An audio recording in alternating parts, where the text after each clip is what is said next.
September 16, 2007, berlaku sebuah letupan berdekatan kawasan Izdihar di mana perjumpaan di antara diplomat Amerika Syarikat dan pegawai tempatan Iraq diadakan.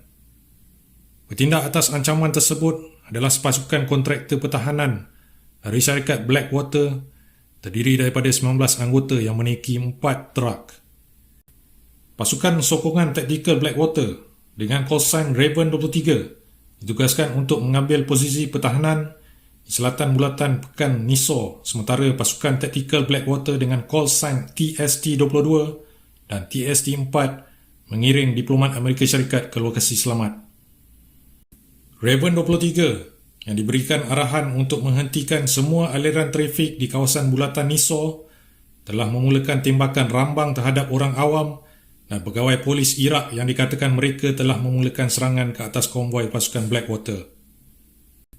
17 orang dilaporkan mati serta 20 yang lain cedera pada hari kejadian yang disifatkan sebagai kejam dan tidak berperi kemanusiaan itu. Menurut laporan yang dikeluarkan akhbar berita The New York Times, sewaktu pasukan Raven 23 diberikan arahan untuk menghentikan tembakan, seorang daripada anggota unit mereka meneruskan tembakan tanpa henti dan hanya menghentikan tembakan selepas anggota terbabit diacukan senjata oleh anggota pasukan Raven 23 yang lain. Kejadian yang berlaku di bulatan Nisor, Baghdad, Iraq itu telah mencetuskan kemarahan rakyat serta pihak kerajaan Iraq yang mahukan pelaku tragedi pembunuhan beramai-ramai berkenaan dibawa ke muka pengadilan. Turut melontarkan kecaman adalah masyarakat serta pemimpin antarabangsa yang menyebabkan apa yang berlaku selepas kejadian berdarah itu sebagai usaha pihak Amerika Syarikat untuk melindungi mereka yang bertanggungjawab dalam tragedi berkenaan. PMC atau Private Military Company adalah sebuah organisasi swasta yang menyediakan pelbagai perkhidmatan, khususnya yang melibatkan tugas-tugas kontraktor pertahanan. Kontraktor-kontraktor PMC kebanyakannya adalah terdiri daripada mereka yang pernah berkhidmat dalam mana-mana pasukan ketenteraan atau agensi penguatkuasaan sekitar 5 ke 15 tahun yang mempunyai pengalaman luas serta kepakaran dalam pelbagai bidang. PMC juga dilihat sebagai sebuah kerjaya yang mampu menjana hasil lumayan kepada bekas tentera yang pernah berkhidmat, di mana gaji tahunan bagi seseorang kontraktor pertahanan adalah sekitar $70,000 dan mampu mencapai $460,000. Antara skop tugas dalam sesebuah organisasi PMC adalah memberi perkhidmatan perlindungan kepada mana-mana individu atau syarikat yang telah memberikan kontrak kepada syarikat PMC yang terbabit. Syarikat-syarikat PMC juga turut terlibat dengan kontrak-kontrak tugas seperti membunuh individu-individu yang dikehendaki oleh pemberi kontrak, memusnahkan infrastruktur di lokasi-lokasi di mana kehadiran sesebuah pasukan ketenteraan boleh menyebabkan ketegangan atau peperangan, mencetuskan perang saudara dan banyak lagi. Antara negara-negara yang aktif menggunakan khidmat PMC adalah Amerika Syarikat, United Kingdom, Rusia, Afrika Selatan dan banyak lagi negara-negara lain. PMC masih lagi aktif digunakan oleh negara-negara terbabit di mana ia dilaporkan mampu menjana pendapatan ekonomi sekitar $100 bilion setiap tahun. Apa yang membimbangkan adalah di mana penggunaan syarikat-syarikat PMC yang mampu menggugat keselamatan dan kedaulatan sesebuah negara tanpa sebarang tindakan undang-undang antarabangsa yang boleh dikenakan atas mereka.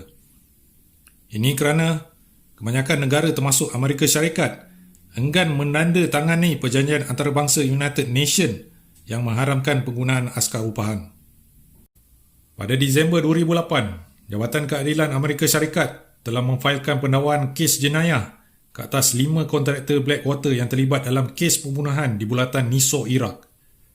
Kelima-lima mereka telah dituduh terhadap 14 kes pembunuhan beramai-ramai, 20 kes cubaan membunuh dan kesalahan penggunaan senjata api.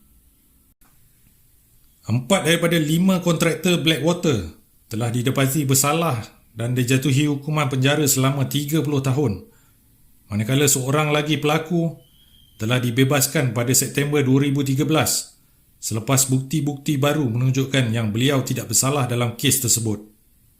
Pada 22 Disember 2020, Presiden Amerika Syarikat pada ketika itu iaitu Presiden Donald Trump, telah memberi pengampunan penuh kepada keempat-empat pelaku kes pembunuhan bulatan Nisok Iraq dengan menyatakan yang keempat-empat pelaku kes berkenaan mempunyai rekod jasa perkhidmatan yang panjang di dalam Angkatan Tentera Amerika Syarikat.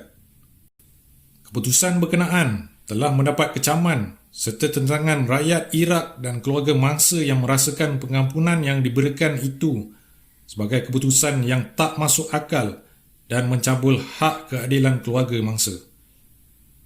Turut memberi kecaman terhadap tindakan Presiden Amerika Syarikat itu adalah jurucakap bagi United Nations iaitu Marta Hurtado yang mengatakan bahawa pengampunan yang diberikan hanya akan menjadikan perbuatan kejam serupa dilakukan lagi pada masa akan datang. Penggunaan PMC adalah jelas sesuatu yang tidak beretika dan pencabul undang-undang antarabangsa di mana ia mampu menggugat keamanan dan kestabilan geopolitik sesebuah negara. Namun, di bawah Akta Perjanjian Geneva Convention 1949-1977, turut menyatakan bahawa mana-mana individu bersenjata selagi bukan di kalangan anggota tentera yang masih aktif dalam pasukan dikategorikan sebagai orang awam dan bukan tentera.